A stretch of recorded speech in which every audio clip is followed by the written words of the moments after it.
Boa noite, boa noite. Vamos aguardar o Dr. Samuel.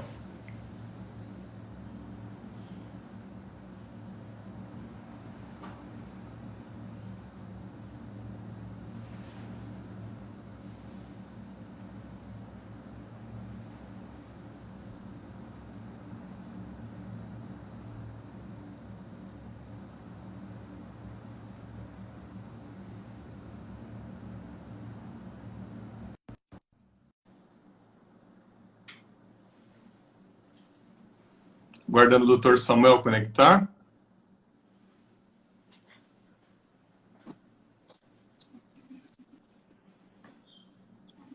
Ô, meu amigo, boa noite. Tudo bom, meu caro? Tá me ouvindo bem? Estou te ouvindo perfeitamente. É um prazer Satisfação em receber. tê-lo, viu? Satisfação é toda minha. O pessoal está entrando ainda. Aguardar uns minutinhos só para os colegas adentrarem a sala. Sim, Ao perfeitamente. perfil, agora, com essa modernidade, eu não sei mais nem como dizer, né? Se é uma sala ou é um perfil? O que nós podemos dizer? Ou é um auditório virtual? As coisas estão cada vez mais rápidas, né? E líquidas. Demais, demais. Vou fazer aqui um teste. Fique à vontade. Agora que eu vou usar o próprio som do celular, você consegue me ouvir bem, né? Seu microfone? Perfeitamente. Ótimo. Perfeitamente.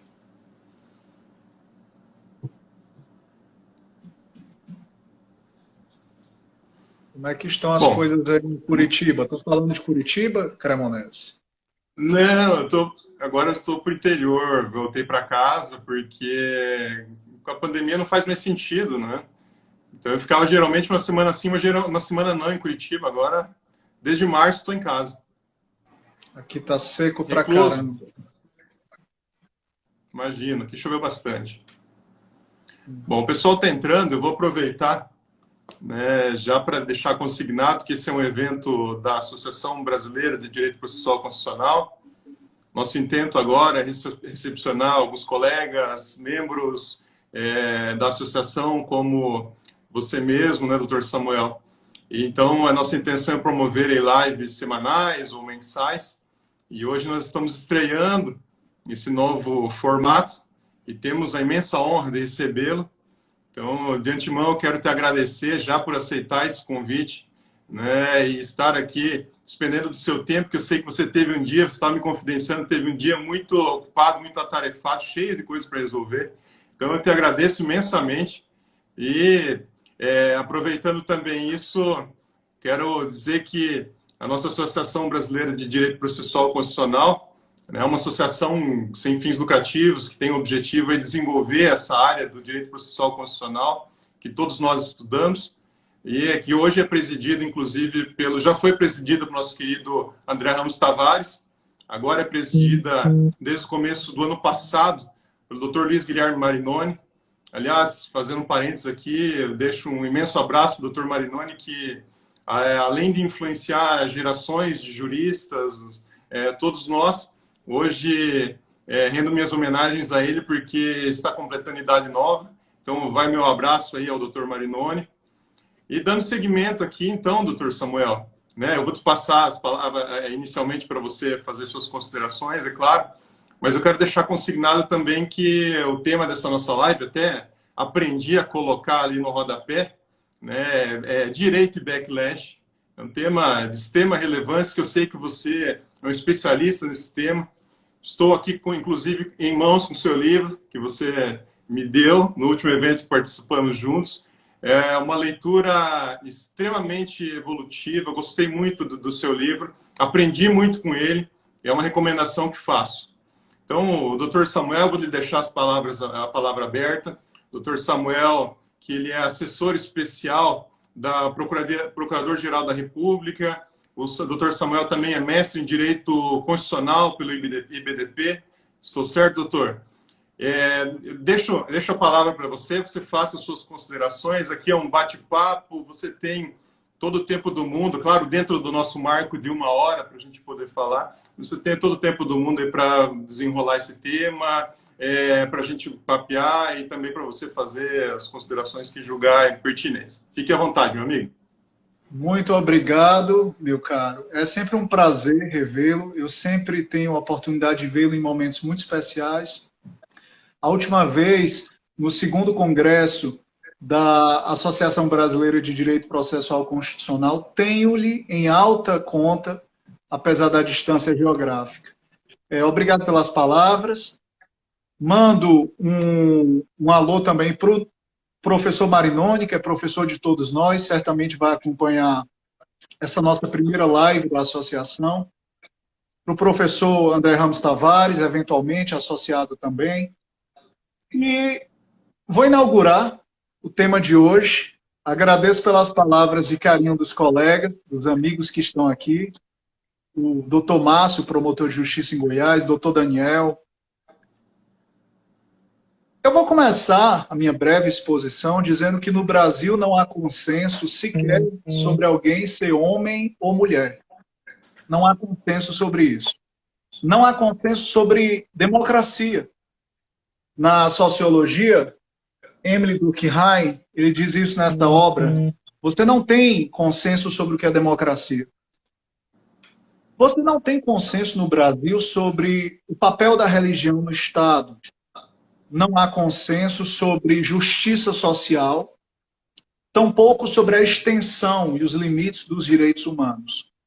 A verdade é que o Brasil ele está mergulhado em um profundo estado de desacordo social. E na doutrina as pessoas costumam falar em desacordo moral razoável. Por exemplo, o ministro Luiz Fux, em um caso concreto que foi submetido ao Supremo Tribunal Federal, ele disse, olha, esse tema, especificamente, na época, era a utilização de banheiros por transexuais em shopping centers. Ele disse, esse tema envolve um desacordo moral razoável, pelo que convém ouvir a sociedade, disse o ministro que agora vai presidir o STF. Da mesma maneira, Luiz Roberto Barroso ilustra os desacordos morais razoáveis em temas como porte de drogas para consumo pessoal, aborto, casamento entre pessoas do mesmo sexo, porte de armas de fogo, são todos temas que dividem a sociedade brasileira e que dividem a humanidade. Porque, por exemplo, em países como os Estados Unidos, Ronald Dworkin, na sua obra Is Democracy Possible Here?, ele deixa muito claro que a sociedade americana está rachada naquilo que a gente pode chamar de guerra cultural. Uma fração da sociedade pensa de uma maneira, e uma outra fração da sociedade pensa de outra maneira, diametralmente oposta. Mas a Constituição de 88 erigiu como princípio fundante o pluralismo político. Então temos todos que viver, conviver e sobreviver de maneira harmoniosa. A questão que se nos afigura é que, no marco do constitucionalismo democrático, essas frações sociais vão começar a disputar o significado da Constituição. Essas pessoas vão começar a disputar a interpretação constitucional, atraindo para a arena judicial esses dissensos, essa ausência de consenso. Então, por exemplo, eu sou de um tempo em que direitos nasciam no parlamento, o que eu chamo de via convencional. Mas existe no Brasil uma via anômala de nascimento de direitos, que eu diria que é a arena judicial. Eu sou de uma época, professor Cremonese, em que as pessoas buscavam descriminalizar a maconha fazendo protestos no Congresso Nacional. Hoje, esse mesmo grupo busca a descriminalização em quem não pode criminalizar, a não ser na ADO 26. Mas a verdade é que quem não pode criminalizar, é claro que não pode descriminalizar. Há um paradoxo aqui. Mas as pessoas de hoje, elas estão empunhando faixas em frente ao Supremo Tribunal Federal. Descriminaliza, STF. Elas não procuram mais o parlamento brasileiro. O parlamento brasileiro está ofuscado, está perdendo prestígio, porque hoje a luta por direitos não se faz mais nos átrios do Congresso Nacional. As pessoas preferem protestar em frente ao Supremo Tribunal Federal ou recorrer aos juízes. Esse fenômeno, que dividiu a sociedade, ele caracteriza o que a gente chama de marco do constitucionalismo democrático. A gente tem nele dois professores que se notabilizaram discorrendo sobre isso, Robert Post e o Reva Siegel. Uma visão, eu tenho algumas críticas, que eu acho que é uma visão que às vezes romantiza demais o fenômeno do backlash. Mas a questão é, a partir do momento em que as pessoas disputam no Supremo Tribunal Federal o significado da Constituição, não tem alguns problemas. Existe uma parte da Constituição que ela é, eu diria, indisputável. Não vai disputar. Ninguém nunca iria às ruas ou mandaria seus filhos para a guerra porque tiraram foro por prerrogativa de função de senador e deputado federal. Nunca. Você nunca protestaria ou derramaria seu sangue para lutar pelo foro por prerrogativa de função dos parlamentares. Então, quando o Supremo Tribunal Federal altera esse foro na ação penal 937, questão de ordem, fixando uma tese, isso não mexe com as paixões dos brasileiros ao ponto de mandarem seus filhos para a guerra para manter esse direito constitucional. Absolutamente. Mark Tushman, ele diz que existe uma Constituição espessa. Essa Constituição muito clara e que não desperta paixões, ela não é objeto de controvérsia. Eu diria que essa parte é indisputável. Mas existe uma parte da Constituição que é disputável. Existe uma parte da Constituição que é vaga como as nuvens do céu. E eu costumo dizer que quem olha para o céu à procura de unicórnios, certamente os encontrará. É nesse contexto que eu escrevo sobre as pareidolias constitucionais. Você vê aquilo que lhe apraz. Então, por exemplo, a Constituição de 88, professor, quando ela foi feita, ela passou por 24 subcomissões temáticas. Um grande abraço para a Luciana, da Defensoria do Acre. Eu fui defensor público lá, e ela veio para a nossa live. Um grande abraço para você. Você é muito bem-quisto. A Constituição passou por 24 subcomissões temáticas. Depois ela passou por 8 comissões temáticas. E, ao fim e ao cabo, nós tivemos o texto em plenário, depois a comissão de redação, e finalmente ela foi promulgada. O tema do abortamento foi rejeitado na fase das 24 subcomissões temáticas. Depois ele foi rejeitado na fase das 8 comissões temáticas. Depois ele também foi rejeitado na fase das emendas populares. Tanto para o sim quanto para o não. Ou seja, não admitiram nem a autorização do abortamento, como não admitiram a proibição do abortamento. Parece muito claro que se as 24 comissões, se nas fases das 24 comissões temáticas, subcomissões, e nas 8 comissões temáticas, e nas emendas populares, esse tema não vingou, o Constituinte, de maneira inequívoca, deixou esse tema para ser deliberado pelo Parlamento, pelo Congresso Nacional. Qualquer pessoa hoje no Brasil que disser que a Constituição permite o aborto, contraria a história da Assembleia Constituinte de 88. E qualquer pessoa que disser que a Constituição proíbe o aborto, também contraria a história da Assembleia Constituinte. Apesar disso, uma ex-desembargadora do sul do país publicou um artigo cujo título é Direito Fundamental ao Aborto. Ela tem todo o direito de querer isso, de desejar isso, de defender isso como cidadã brasileira engajada que é. Ela só não pode dizer que a Constituição previu isso, porque não é verdade. Esse tema foi rejeitado nas 24 subcomissões, foi rejeitado nas 8 comissões, foi rejeitado nas emendas populares, e simplesmente a Constituição não previu. Aí veja, na doutrina, Ingo Wolfgang Sarlet fala que não existe direito ao aborto. A desembargadora Maria Berenice Dias diz que existe esse direito fundamental ao aborto. quem é que está certo? Você tem uma disputa da interpretação constitucional. Você tem frações sociais disputando o que a Constituição é e o que ela não é. E isso acabou sendo alocado para a arena chamada Supremo Tribunal Federal. E esse fenômeno é interessante, porque você politiza a jurisdição ou você judicializa a política.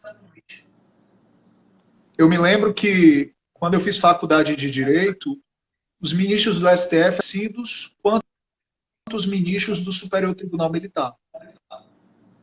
O ministro do STF era tão celebridade quanto o ministro do Tribunal de Contas. E não estou falando do Bruno Dantas, porque esse o pessoal conhece, ele gosta de se fazer conhecer. Mas a verdade é que o ministro do Supremo Tribunal Federal, ele era um ilustre desconhecido. Ninguém nunca, comprando pão, reconheceria o Otávio Galotti. Ah, ministro, o senhor por aqui? Jamais. Eram pessoas desconhecidas. Hoje, eu fui a Nova York recentemente e eu vi uma Barbie da Ruth Bader Ginsburg, a juíza, a Justice da Suprema Corte norte-americana. Seria mais ou menos como uma Barbie Carmen Lúcia no Brasil.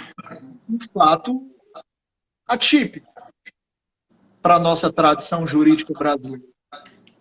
Eu quero dizer com isso que a judicialização da política, ou a politização da jurisdição, ela altera até o contexto político-social.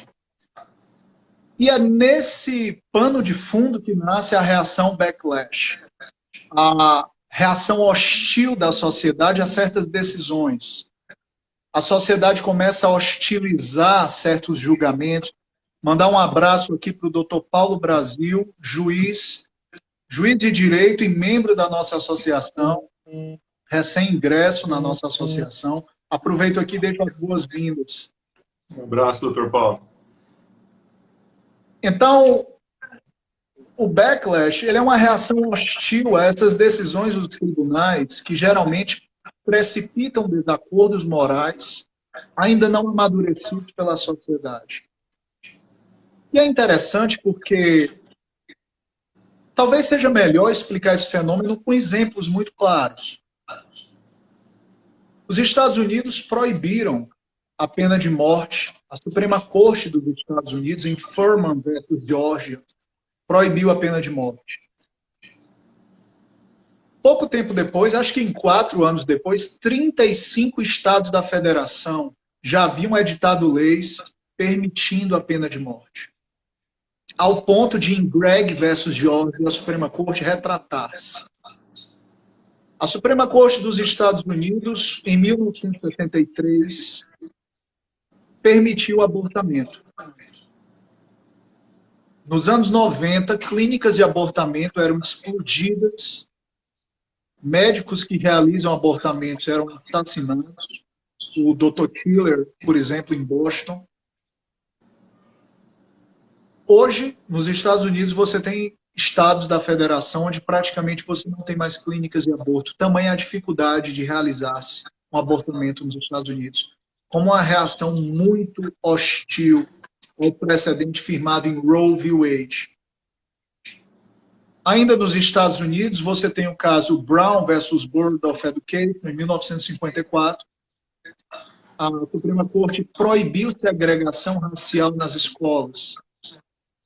E é interessante, professor, porque havia 20 mil eleitores negros no Mississippi. Depois que proibiu-se a segregação de negros nas escolas, esse número caiu para 8 mil. Atletas negros não eram mais banidos das competições desportivas. Depois da decisão proferida em Brown versus Board of Education, o banimento de atletas negros, infelizmente, foi restaurado. A Ku Klux Klan foi reativada. A John Birch Society foi implementada. Exemplos não faltam. Miranda versus Arizona, em 1966, a Corte de Warren decidiu que era necessário você informar o custodiado dos seus direitos, para que ele tivesse ciência, para que essa prova pudesse ser utilizada contra ele. Daí surgiu o aviso de Miranda. Várias decisões da Corte de Warren foram consideradas lenientes no campo criminal, mas, paradoxalmente, a legislação que se seguiu foi extremamente punitivista. Então, as pessoas começaram a perceber que talvez um passo dado supostamente à frente poderia representar 2 passos para trás. As pessoas começaram a perceber que quando uma corte constitucional ou um tribunal tenta transformar a sociedade, muitas vezes ele pode prejudicar o próprio valor que ele tentou implementar. Isso foi dito por Ken Sunstein. Isso foi percebido por Michael Klarman. Isso foi observado ou suscitado por Ronald Dworkin. Isso foi também suscitado por Richard Posner. Posner disse, será que não tem uma relação entre decisões garantistas da Corte de Warren e uma legislação criminal mais firme? Vamos trazer para o Brasil. Será que o STF faz com a lei de drogas e com o Estatuto do Desarmamento não tem relação com a bancada da bala do parlamento? Dworkin chegou a dizer, olha, muitos analistas apontam que a beligerância do tema do aborto se deve ao fato de que ele nasceu na arena judicial. Ele não nasceu no parlamento. Ao ponto de vários analistas concluírem que talvez haveria uma relação mecanicista, um gatilho invisível, um nexo etiológico entre uma coisa e outra. Quando tribunais precipitam desacordos morais não amadurecidos pela sociedade, quase sempre ter-se-á uma reação hostil a esta decisão. Essa é a engrenagem invisível, a relação mecanicista que existe no fenômeno do backlash. Um gatilho político invisível que gera convulsões sociais. Algumas pessoas vão perguntar, e como é que você prova isso? Como é que se prova que existe esse gatilho invisível, essa relação mecanicista?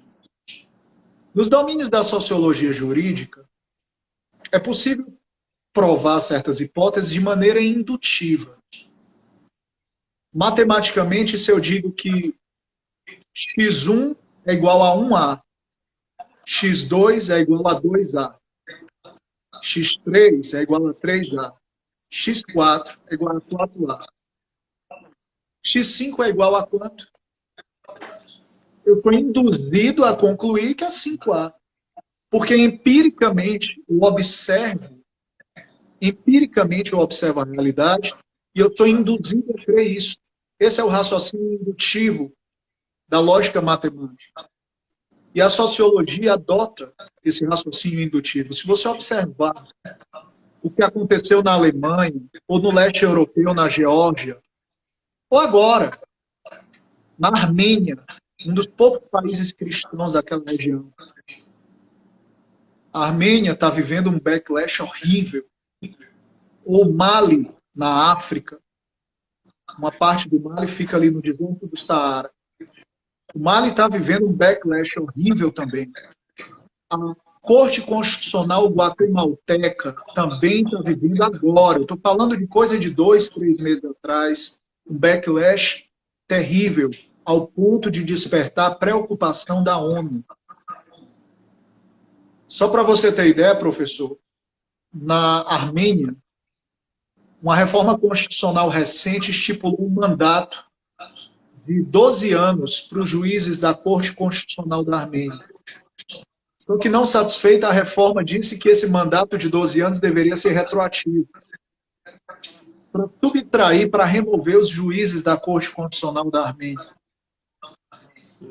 No Mali foi pior. No Mali, a Corte Constitucional se atreveu a anular eleições. O povo não aceitou.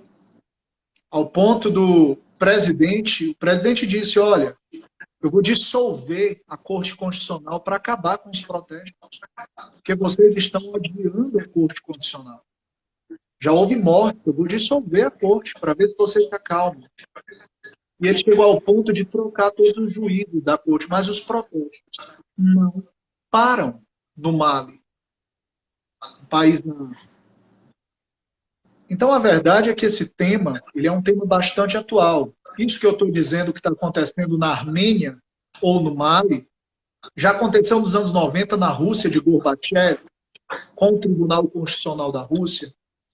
Já aconteceu no STF, no regime militar, o ato institucional número 2 e o próprio ato institucional número 5, quando removeram o ministro Evandro Lins e Silva, Vitor Nunes Leal. Depois o Lafayette se solidarizou. Hoje diriam outra coisa, diriam que ele teve empatia. Né? A palavra solidariedade não é mais usada hoje em dia.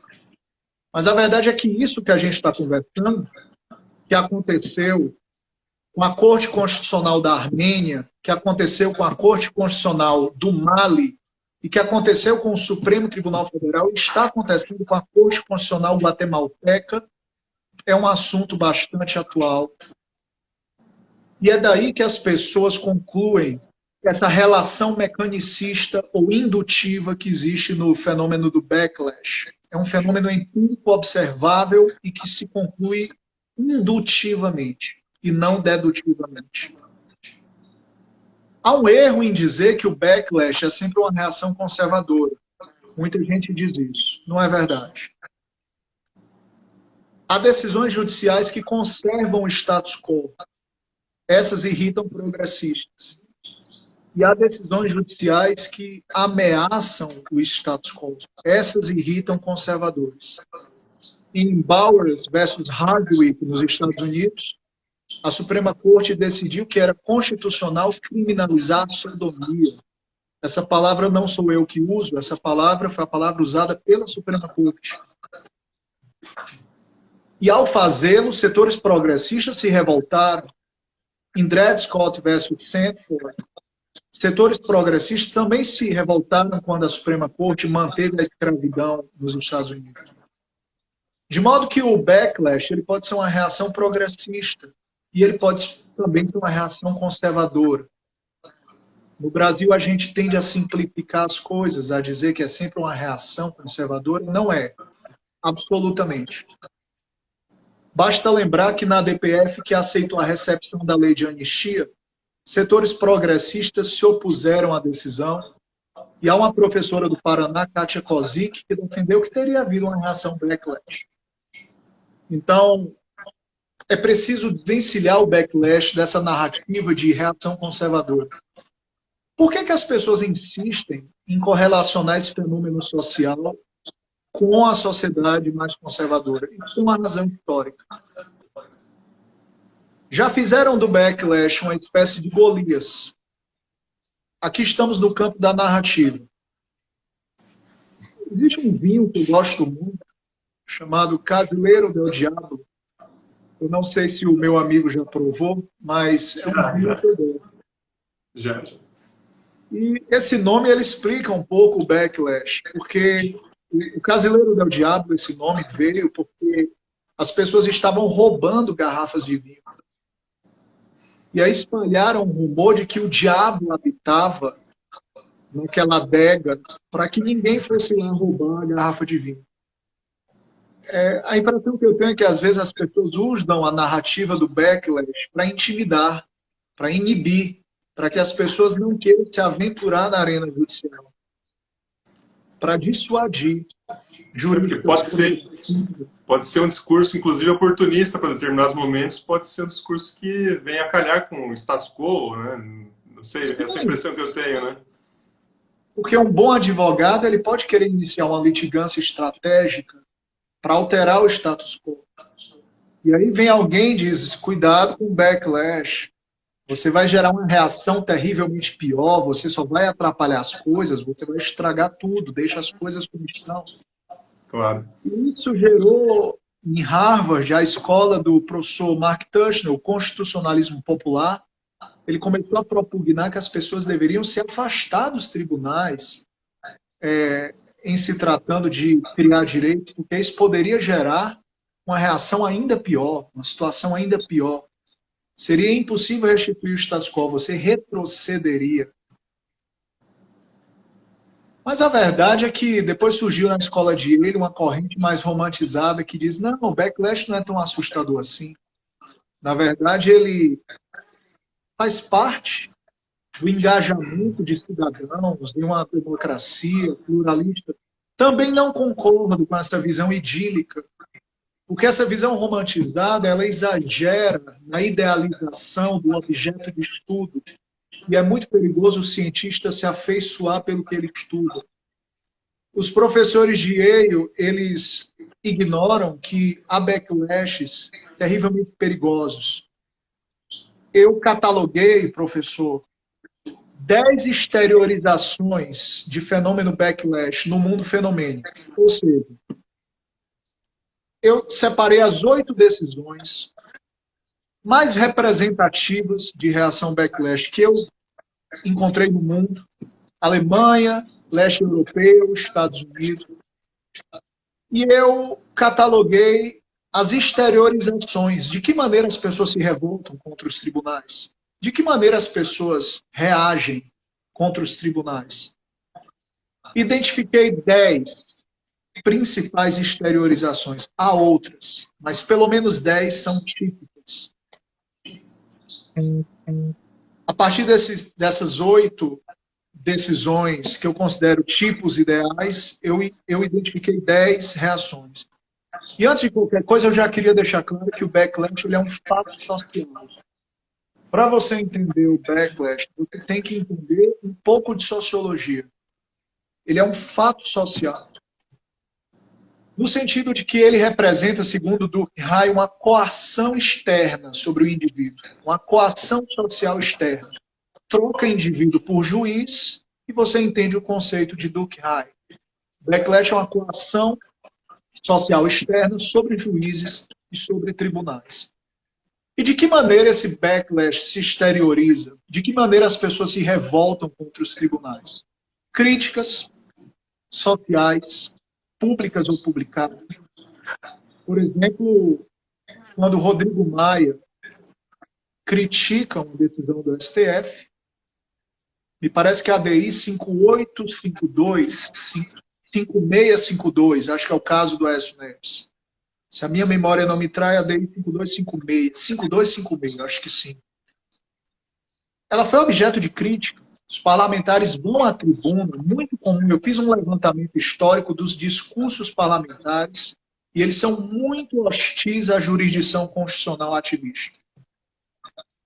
Esse é o primeiro passo do backlash. O segundo são protestos, manifestações sociais, desfiles, procissões, comícios, passeatas, que podem ou não escalar para um distúrbio eleitoral.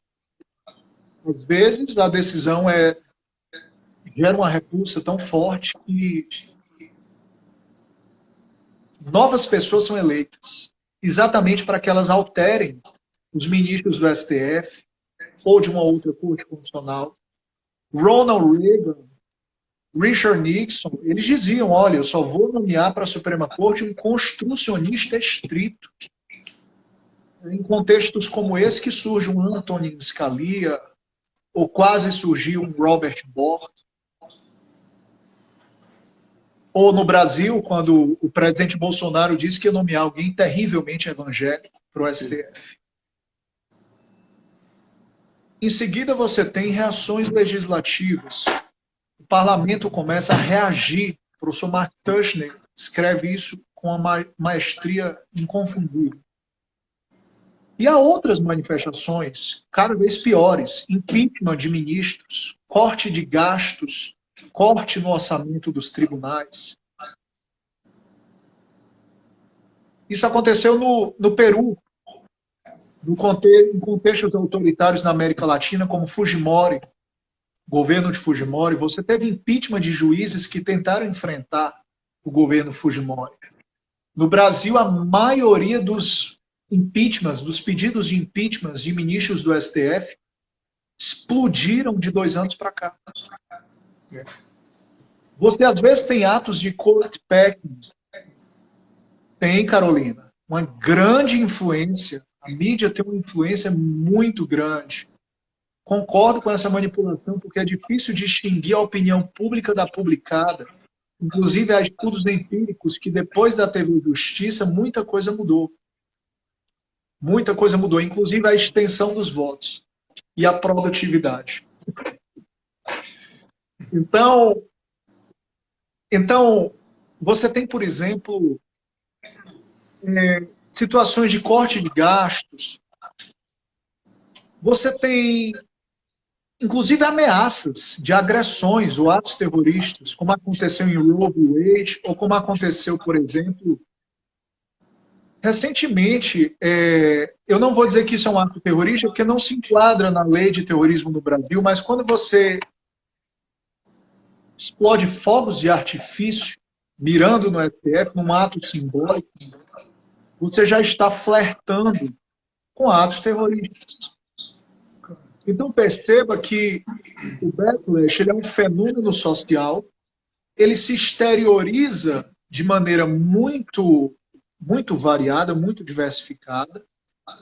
Ele pode ir de críticas públicas publicadas até distúrbios eleitorais, até impeachment de juízes, como aconteceu no Peru, até suspensões de tribunais, como aconteceu no Tribunal Constitucional de Gorbachev na Rússia, ou o Tribunal da África Austral, foi suspenso também, foi desativado.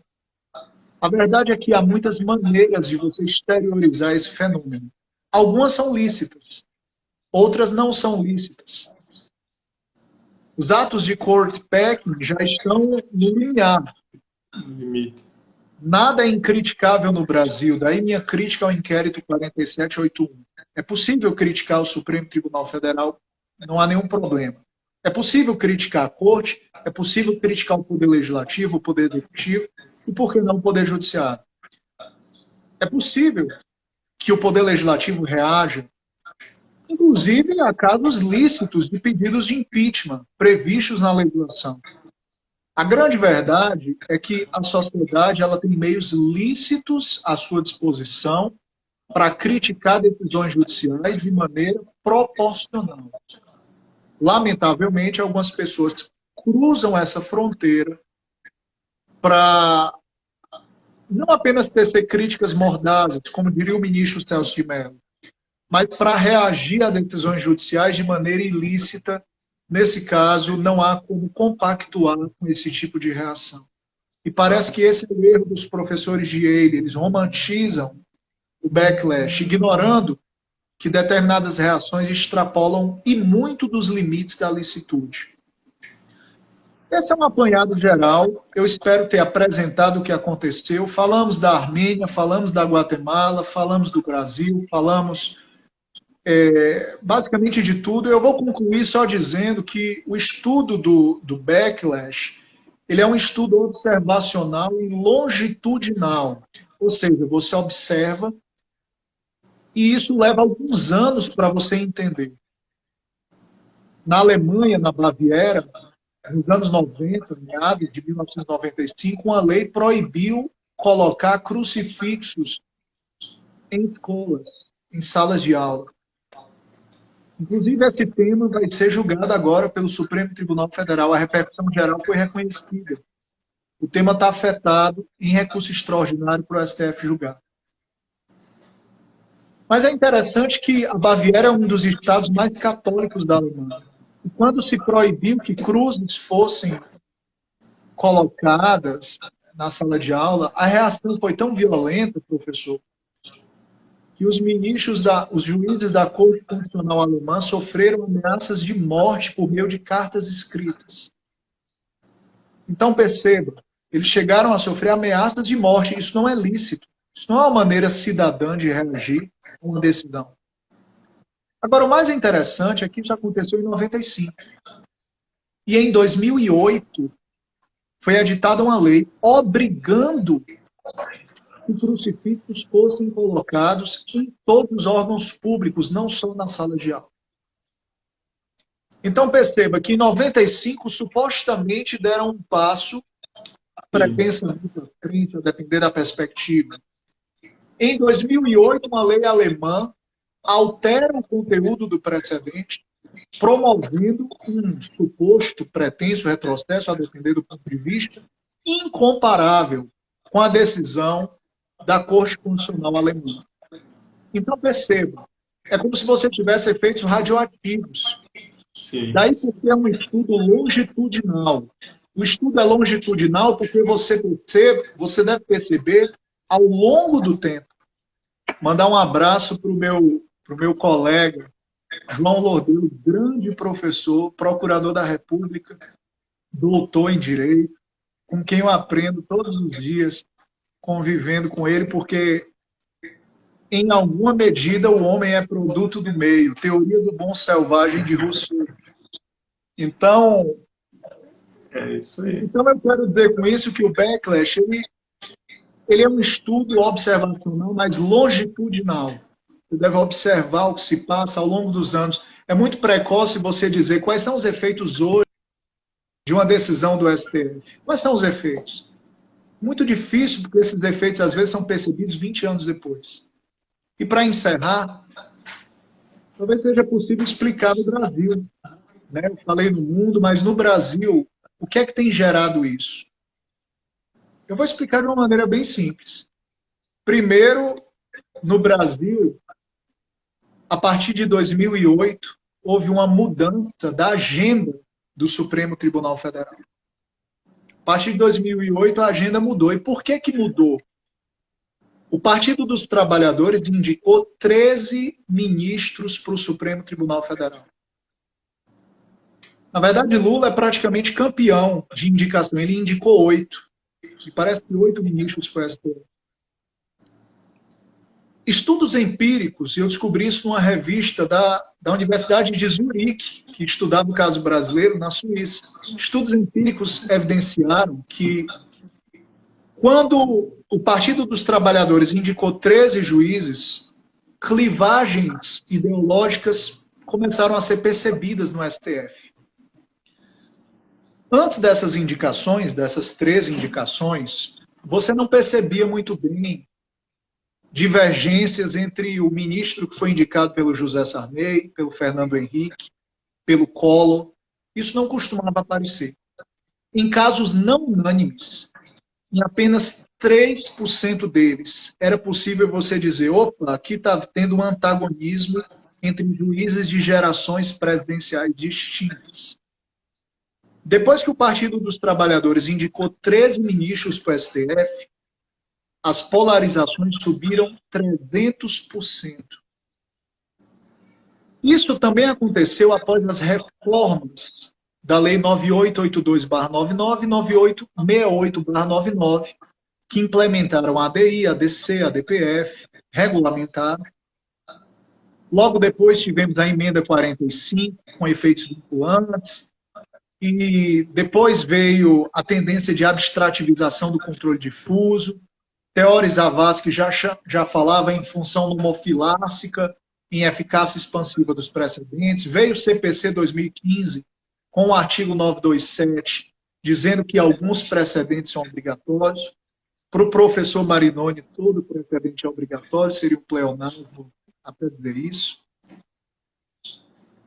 Tudo isso hipertrofiou o STF, hipertrofiou os desenhos institucionais. Então, tivemos dois fatores.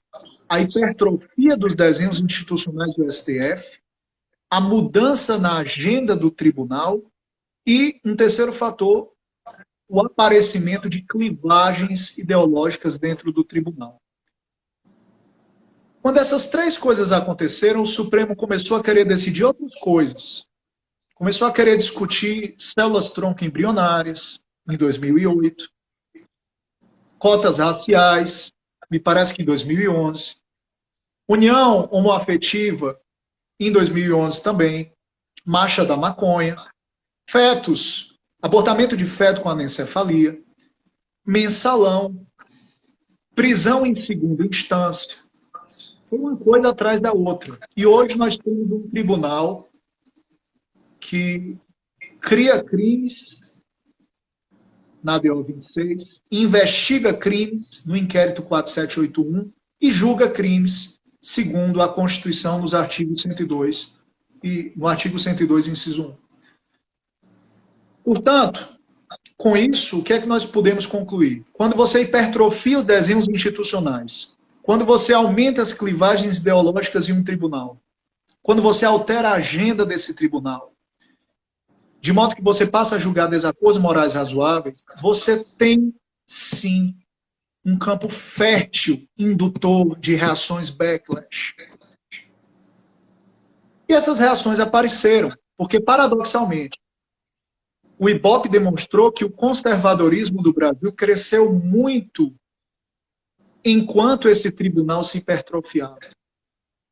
Então, ao mesmo tempo em que você tem um tribunal hipertrofiado mais progressista, você tem uma plateia, um auditório mais tradicional, mais conservador.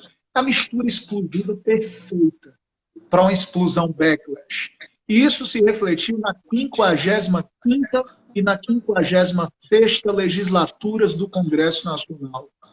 E em todas as reações que se vê hoje, como tentativa de revogar a PEC da Bengala, de modo que hoje o inquérito 4781 ele é um mecanismo contra-reativo.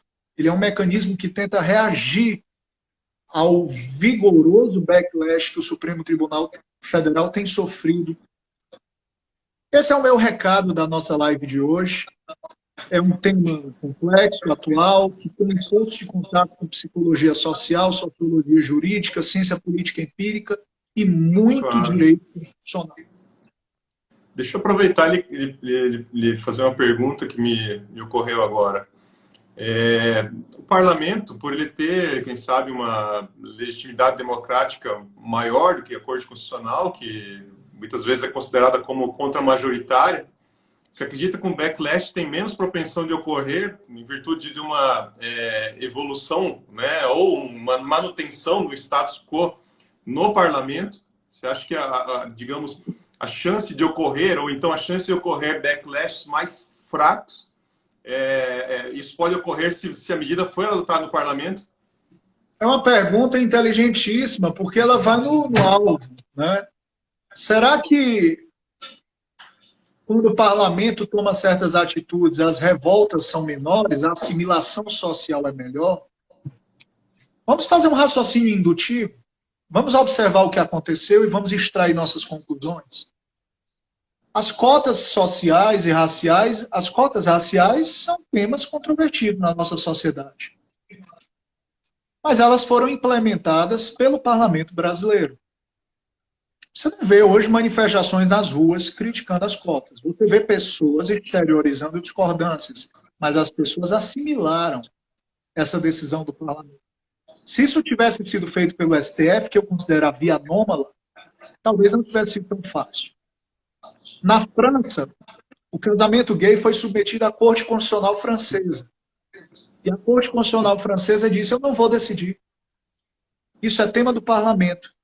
E poucos anos depois, o parlamento veio e fez. E hoje, isso foi implementado lá.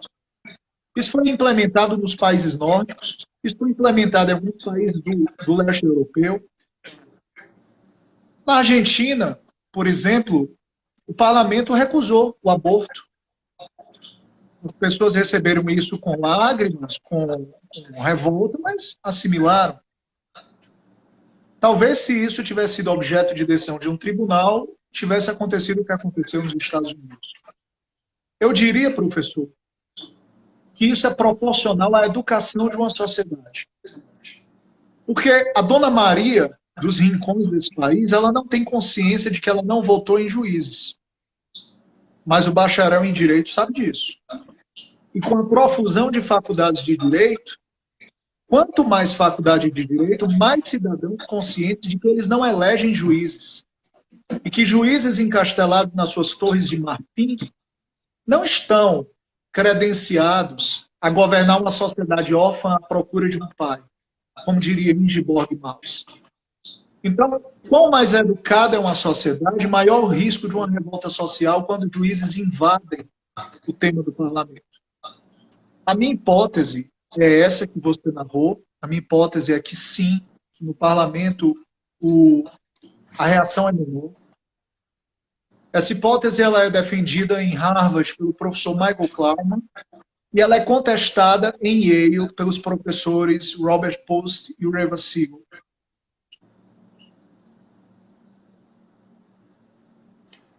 E me parece, Samuel, também que é um erro talvez primário quando a gente fala desse tema de backlash, imaginar que o backlash é um efeito que é emanado apenas das Cortes Supremas, né? Me parece que a gente pode admitir o backlash também de atos do Poder Executivo, de cortes internacionais.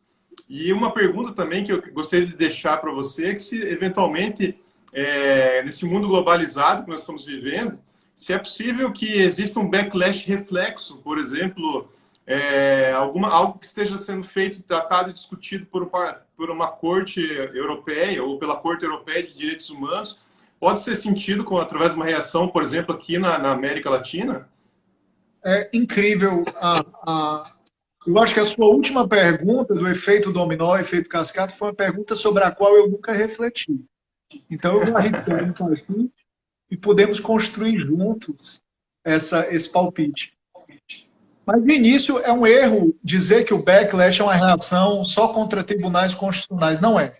Tá? O Tribunal Marítimo, o CNJ, o CNMP, um juiz de direito, o Poder Executivo e o Poder Legislativo podem desencadear reações. Na Espanha, um juiz de direito, no caso lá Manada, foi muito leniente num crime sexual. Ele falou que não tinha sido exatamente estupro, tinha sido uma espécie de atentado violento ao pudor. Isso gerou um backlash feroz na Espanha. Na Califórnia, nos Estados Unidos, também, na Universidade de Stanford, um juiz foi removido por recall, porque foi muito brando na sua sentença condenatória. No Brasil também, quando um criminoso ejaculou no pescoço da vítima num transporte público, e ele disse, não, isso não foi estupro, isso foi importunação ofensiva ao pudor, ele sofreu uma reação backlash feroz. E aqui, às vezes, tem um aberratio ictus, né? Um erro de pontaria, porque a pessoa está insatisfeita com a legislação, mas acaba mirando na legislação e acerta o juiz. Tanto que a legislação veio e consertou. Eu vou dar um exemplo. Na Inglaterra, a Câmara dos Lordes já exerceu funções praticamente jurisdicionais. A Câmara dos Lordes, que é do Poder Legislativo, já decidiu que sadomasoquismo era ilícito nos anos 90 na Inglaterra. Isso poderia gerar uma reação backlash. A Câmara dos Lordes já decidiu que homossexuais não poderiam fazer anúncios publicitários procurando seus parceiros, aqueles anúncios do jornal. A Câmara dos Lordes disse que não podia, que isso conspirava contra os bons costumes. Isso também pode desencadear uma reação backlash compreensível, até compreensível uma reação dessa natureza, que é uma decisão excessivamente limitadora da liberdade individual. Claro. Perceba que qualquer órgão tem aptidão para desencadear essa reação. Agora, o comum e rotineiro é que essa reação seja despertada por quem tem hipertrofia para proferir uma decisão vinculante erga omnes. Daí porque há uma íntima relação entre backlash e hipertrofia dos desenhos institucionais. E sobre a sua última pergunta, sobre a qual eu nunca tinha me debruçado, eu entendo que sim, é possível que de alguma maneira repercuta em outro continente uma decisão de uma Corte Europeia de Direitos Humanos. Recentemente, a Corte Europeia de Direitos Humanos, por exemplo, decidiu que a Rússia estava perseguindo um opositor político.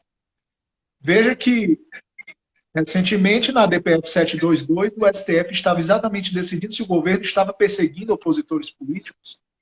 E reações lá podem ser replicadas aqui. Então, sem refletir muito bem sobre essa inteligente pergunta, eu diria que sim. Claro, nós temos, infelizmente, veja como passou muito rápido, né? Nós temos talvez 5 minutos para a gente poder fazer algumas considerações finais. Eu não sei se você quer dizer alguma coisa, algum tema específico, se eu gostaria que fizesse uma pergunta, até tem algumas. Aqui é um tema que me suscita muita curiosidade, Eu teria inúmeras perguntas. Um dia desse eu quero, inclusive, me encontrar contigo para podermos debatermos esse tema que eu acho muito fascinante. Vai ser um Mas... prazer, desde que seja com um café amargo, porque de doce já basta o meu casamento. Que bom, que bom. Com certeza. E você sabe que eu sou um tomador de café de primeira, né? Então, para me Ótimo, acompanhar... ótimo, ótimo. Então, Samuel, eu não sei, fica com a fala livre. Fique à vontade, tem uns 4 minutos.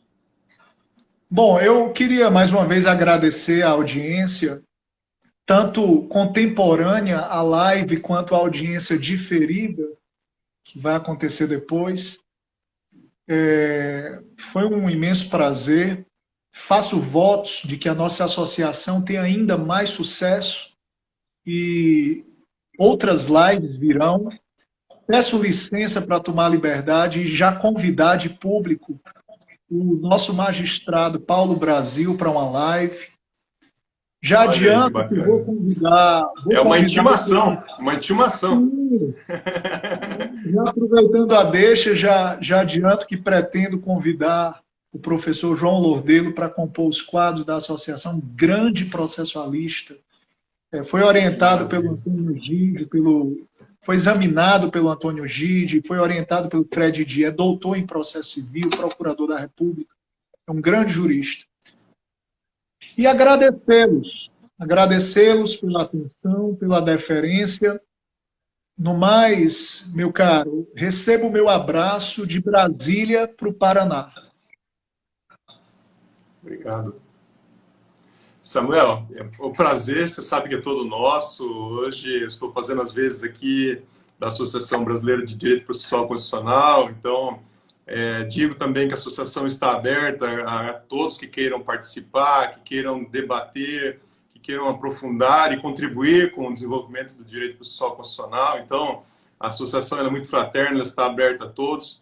Digo também que é impagável essa aula que você nos deu hoje, aprendi muito, esse tema que eu disse me instiga muito, gostaria inclusive de um aprofundamento em relação a ele. Então só tenho a agradecer a você, eu acho que o nosso público com certeza ficou muito satisfeito com o que foi apresentado, então muito obrigado e espero aí que lhe encontrar pessoalmente uma próxima oportunidade para lhe pagar esse café então, tá bom? Mas muito obrigado mesmo de coração. Eu que os canais estão agradeço. abertos aqui para uma próxima oportunidade. Eu que agradeço, meu caro. Uma ótima semana e fiquem com Deus. Isso aí. Um abraço para todos. Fiquem com Deus. Até mais.